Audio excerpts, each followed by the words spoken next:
Hoy vas a conocer una historia envuelta en misterio, fe y profecía. Una narrativa que atraviesa los siglos y ahora resurge con fuerza profética en pleno siglo XXI. Estamos hablando de la enigmática profecía de San Malaquías y de su último lema, que habla de un papa llamado Pedro el Romano. Con la reciente muerte del Papa Francisco, muchas preguntas resuenan en los corazones de fieles en todo el mundo. ¿Será que hemos llegado al final del camino? ¿Será que la sucesión de los papas está a punto de terminar? ¿Estamos realmente viviendo los últimos días antes del juicio? Y antes de sumergirnos en este misterio que une Roma con el Apocalipsis, quiero hacerte una invitación especial. Nuestro canal ya ha superado los 690 suscriptores. Gloria a Dios por eso. Y estamos rumbo a la meta de 1000. Si amas las historias bíblicas, las profecías, las revelaciones espirituales y las reflexiones que unen fe y discernimiento, suscríbete ahora, activa la campanita y acompáñanos en este profundo viaje por una historia que puede cambiar tu forma de ver nuestro tiempo. Ahora sí, comencemos. El cielo de Roma estaba nublado aquel 3 de abril de 2025. Miles se reunían en silencio en la plaza de San Pedro, donde el humo del incienso se mezclaba con el luto. La campana del Vaticano había sonado aquella mañana no solo para anunciar la muerte de un hombre, sino tal vez el fin de una era. Francisco, el Papa venido del fin del mundo, como él mismo se describió, partía dejando preguntas abiertas, profecías en suspenso y corazones inquietos. Ningún anuncio oficial había mencionado la profecía de San Malaquías, pero el nombre de Pedro, el Romano, resurgía como un susurro en los pasillos del Vaticano, en las redes sociales y en las iglesias de todo el mundo. La profecía, atribuida a San Malaquías, arzobispo irlandés del siglo XII, había sido olvidada por muchos, ridiculizada por otros, pero nunca totalmente enterrada. Ella describe 112 lemas atribuidos a cada papa, desde Celestino II en 1143 hasta un último pastor, Petrus Romanus, que apacentará al rebaño entre muchas tribulaciones, tras las cuales la ciudad de las 7 colinas será destruida y el juez terrible juzgará al pueblo. Según esta visión, el último papa no solo presenciaría la caída de Roma, sino que estaría en el centro de un juicio divino. Durante siglos, el texto fue considerado apócrifo, pero ahora, con los eventos recientes, se volvía inquietantemente actual. Desde el inicio de su pontificado, Francisco fue diferente. Era jesuita, argentino, y eligió un nombre inédito en la historia papal, Francisco, evocando al santo de la simplicidad, de la pobreza y de la reconciliación con la creación. Pero pocos sabían que San Francisco de Asís había nacido como Giovanni di Pietro di Bernardone, hijo de Pedro, y fue precisamente ese nombre aparentemente común lo que reavivó debates entre estudiosos y teólogos. ¿Sería este el Pedro anunciado por Malaquías? ¿Un Pedro moderno, no romano por nacionalidad, pero sí por misión? ¿Apacentar hasta el fin? Era demasiado simbólico para ser ignorado y demasiado inquietante para ser declarado. La muerte de Francisco no fue abrupta, pero sí rodeada de detalles simbólicos. Había pedido no ser enterrado en las criptas vaticanas. Quiso descansar entre los pobres, lejos del boato.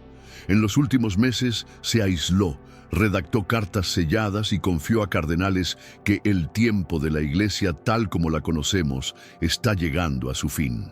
Cuando su corazón se detuvo, no fue solo el cierre de un ciclo, fue el encendido de una señal.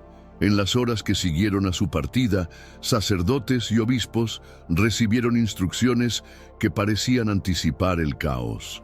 Refuercen la vigilancia, mantengan la unidad, prepárense. La elección de un nuevo papa se volvía no un ritual eclesiástico, sino un parteaguas escatológico. A medida que se acercaba el cónclave, crecía la inquietud. No era solo la elección de un sucesor, Era la posibilidad de romper con una línea profética que, aunque desacreditada oficialmente, parecía cumplirse con precisión. Algunos cardenales evitaban el tema, otros susurraban en latín en las sacristías, y había quienes, en secreto, habían estudiado profundamente los manuscritos atribuidos a San Malaquías. Sabían que la elección de un nuevo pontífice, fuera del alcance profético, no sería solo simbólica, podría interpretarse como el inicio de la gran tribulación. Después de todo, según el último lema, no habría sucesor tras Pedro el Romano. Pero ¿quién exactamente era ese Pedro? ¿Un nombre literal? ¿Una metáfora? ¿Un arquetipo de liderazgo en medio de la tormenta? Y más aún, ¿el juicio mencionado sería físico o espiritual? ¿La destrucción de Roma significaba un colapso literal o el fin de su autoridad moral en el mundo? Las preguntas no cesaban y las respuestas parecían esconderse entre las líneas de otras profecías. Del Apocalipsis de Juan al tercer secreto de Fátima, de las visiones de Enoc a los manuscritos del Mar Muerto. Un patrón comenzaba a emerger. La caída no vendría como una explosión repentina, sino como una erosión lenta, alimentada por herejías internas, división doctrinal y pérdida de la fe. En los pasillos del Vaticano, documentos antiguos fueron sacados de los archivos sellados. Una copia de la profecía, fechada en el siglo XVI, fue colocada discretamente sobre la mesa del camarlengo. Nadie asumió la autoría, no había firma. Solo la frase final subrayada en rojo: el juez terrible juzgará al pueblo. Esa misma mañana, el mundo despertaba con imágenes apocalípticas. Inundaciones en Asia, colapso de bolsas en Europa, nuevas alertas de pandemias.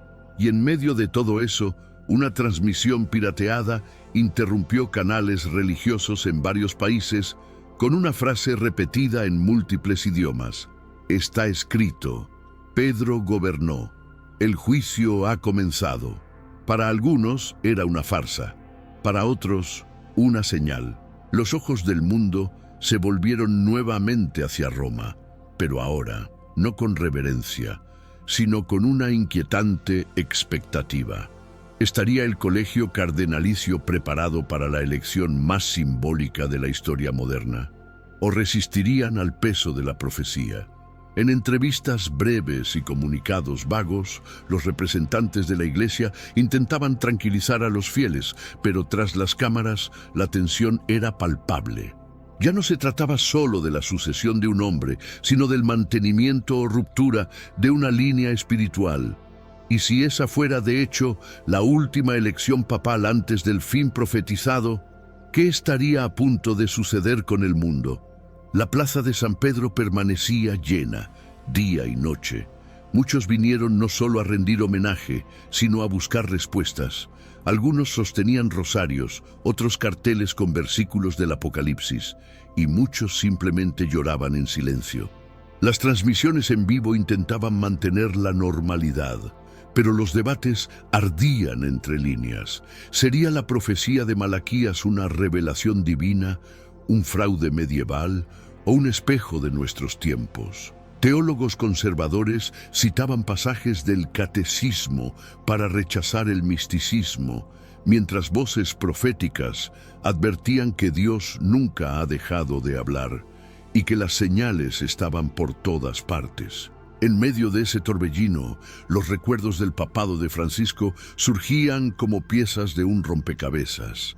Su preocupación por la naturaleza, su énfasis en los pobres, su crítica al clericalismo y a la hipocresía institucional, todo parecía formar un retrato profético. Más que un reformador, Francisco había sido una señal, y su rechazo al entierro tradicional no era solo humildad, era una ruptura, un mensaje, como si dijera: la era de los tronos ha terminado. Y para quienes veían más allá de la superficie, ese mensaje era claro. El tiempo de la Iglesia como potencia institucional estaba cediendo paso a la Iglesia de la resistencia espiritual. El templo estaba siendo purificado, no por manos humanas, sino por el juicio del Altísimo. En la madrugada siguiente, una tormenta se desató sobre Roma. Rayos cruzaban el cielo como espadas de fuego, y por algunos minutos la energía del Vaticano osciló. La cúpula de la Basílica de San Pedro fue iluminada por un resplandor, y los fotógrafos captaron el momento con asombro. Parecía una escena salida directamente del libro del Apocalipsis. El fenómeno fue explicado por meteorólogos, pero el impacto espiritual era imposible de ignorar. En los confines de la ciudad, religiosos y laicos se arrodillaban, oraban, ayunaban, clamaban, no buscaban entender el futuro con exactitud, buscaban misericordia para enfrentarlo.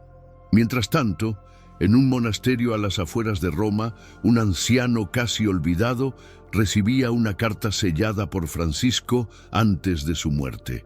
El hombre era uno de los últimos estudiosos vivos de la orden de los jesuitas que se había especializado en profecías no canonizadas. Al abrir el sobre, encontró una frase escrita a mano, sin firma: «Si los hombres no despiertan, la última trompeta no será oída con fe, sino con miedo». El anciano cayó de rodillas. Sabía que eso era más que una despedida. Era un eco de los antiguos profetas. Y también sabía que el mundo no estaba preparado para lo que vendría. Días después, cuando los cardenales finalmente entraron en cónclave, las puertas fueron cerradas con más solemnidad que nunca. Ningún dispositivo electrónico, ninguna comunicación con el mundo exterior.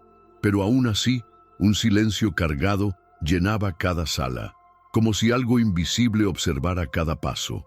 Era como si los propios muros del Vaticano supieran que esta elección no sería como las anteriores. Allí dentro, el debate era más teológico que político.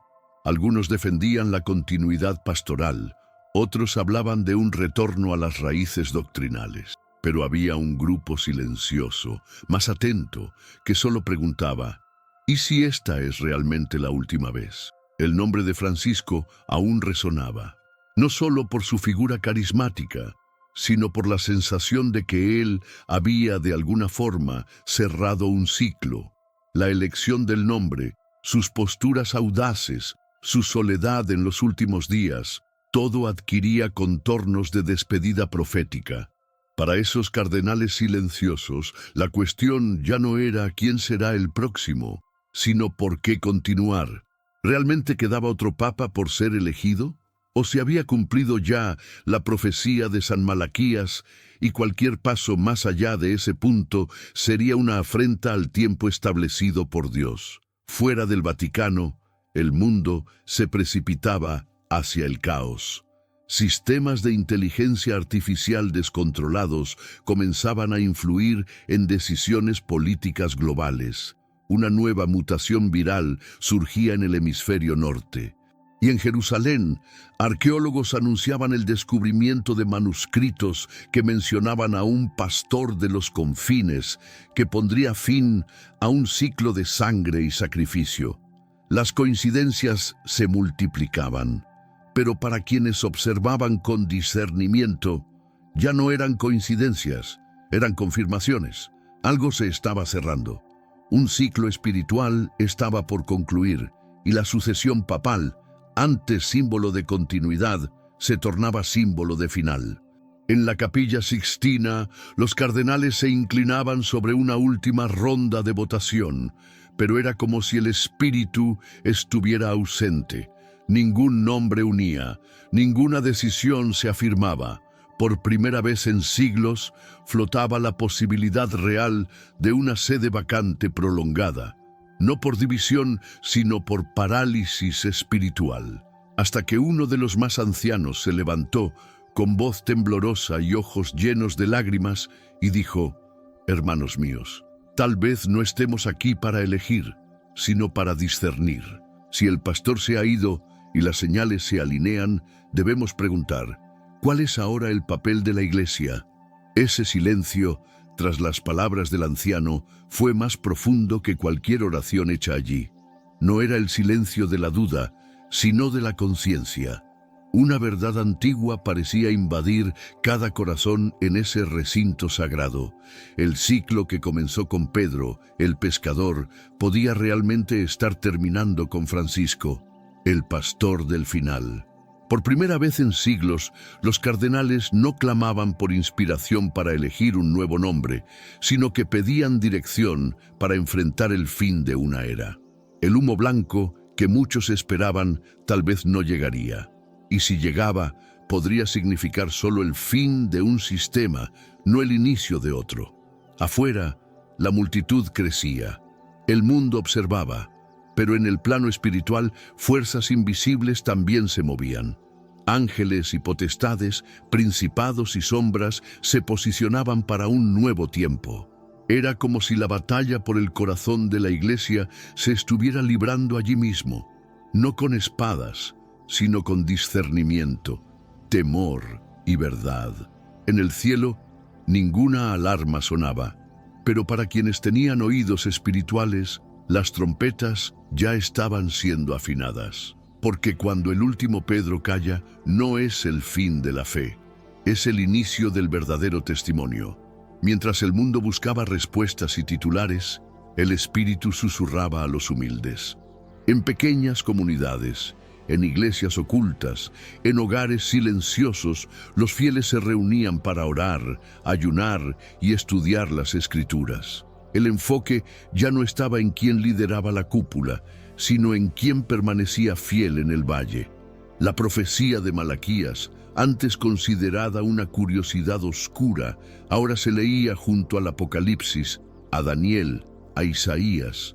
Los textos se entrelazaban, las palabras cobraban vida, y el entendimiento crecía. El fin de un papado no era el fin de la esperanza, era el llamado a una fe más pura, más vigilante, más consciente. Roma, la ciudad de las 7 colinas, seguía en pie. Pero algo había cambiado en su alma. La pompa, el oro, los corredores llenos de arte. Todo parecía menor ante la gravedad de los tiempos. Era como si la gloria humana estuviera siendo apagada para que solo la gloria de Dios permaneciera visible. Y en ese contraste, muchos se preguntaban, ¿y ahora quién apacentará al rebaño? La respuesta no venía de arriba, sino de dentro. El tiempo de los tronos había dado paso al tiempo de los altares ocultos, de los corazones fieles, de aquellos que, aún sin título, siguen oyendo la voz del verdadero pastor. En la penumbra de una basílica silenciosa, un joven sacerdote encendía una vela ante el altar. No tenía respuestas para lo que el mundo vivía, pero tenía convicción. Era tiempo de permanecer.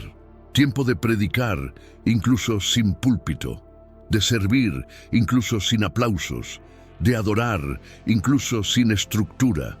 En sus manos, una Biblia marcada por lágrimas.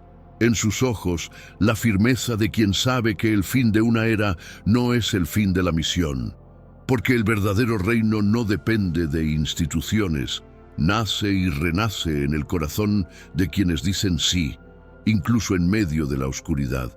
Al otro lado del mundo, en un pequeño pueblo alejado, una mujer reunía a niños para contar historias de la Biblia.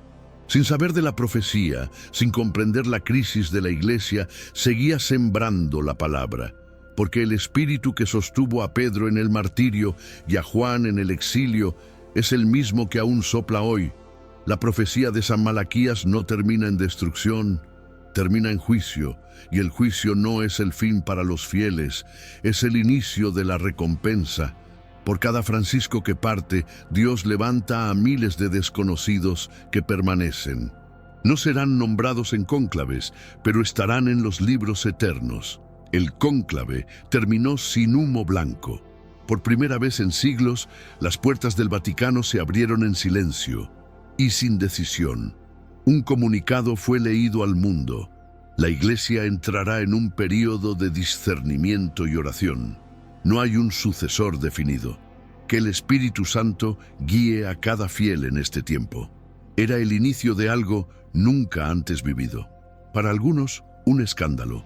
Para otros, el cumplimiento. Pero para quienes caminan por fe, era solo una señal más de que los tiempos proféticos no mienten, se cumplen con precisión desconcertante y en silencio, como un ladrón en la noche. En el cielo nada cambió, el trono seguía ocupado, el Cordero seguía reinando, y en lo invisible multitudes de testigos observaban. El último Pedro había guardado silencio, y ahora era el turno de la iglesia sin muros, sin corona, sin palacio, la iglesia del desierto, de la resistencia, de la verdad. No era el fin de la fe, sino el retorno a la esencia. Y quizás ese fue el plan desde el principio, que cuando todo fuese sacudido, solo lo inconmovible permaneciese, porque el verdadero pastor nunca abandonó al rebaño, solo lo llamó de vuelta a sus orígenes, y así entre dudas y revelaciones, temor y esperanza, la profecía se cerraba como un sello, no con estruendo, sino con claridad, no con fanatismo, sino con discernimiento. El ciclo de Pedro a Pedro estaba completo. La sucesión de hombres daba paso a la manifestación pura del reino, y en cada rincón del mundo, aquellos que oían la voz del Espíritu sabían, no es tiempo de esperar a un nuevo Papa, es tiempo de convertirse en testigos, porque el tiempo de la institución puede terminar, pero el tiempo de la fe viva jamás tendrá fin. Esta fue la historia de la profecía de San Malaquías y del último Papa, un relato que une el pasado con el presente y nos lanza hacia un futuro profético y espiritual. Más que una curiosidad teológica, es un llamado a la vigilancia, un recordatorio de que la Iglesia no está hecha de piedra ni de oro, sino de corazones que permanecen fieles, incluso cuando el mundo se tambalea. Y ahora quiero saber de ti, ¿crees que estamos viviendo los últimos días? ¿Qué te hace reflexionar esta profecía? Comenta aquí abajo o escribe en los comentarios, mi fe no será sacudida. Y vamos juntos a difundir este mensaje al mayor número de personas posible. Si esta historia te tocó, deja tu like, suscríbete al canal y activa la campanita. Aún tenemos muchas historias impactantes por delante y tú eres parte de este propósito. Que Dios te fortalezca, te despierte y te guarde. Hasta el próximo video.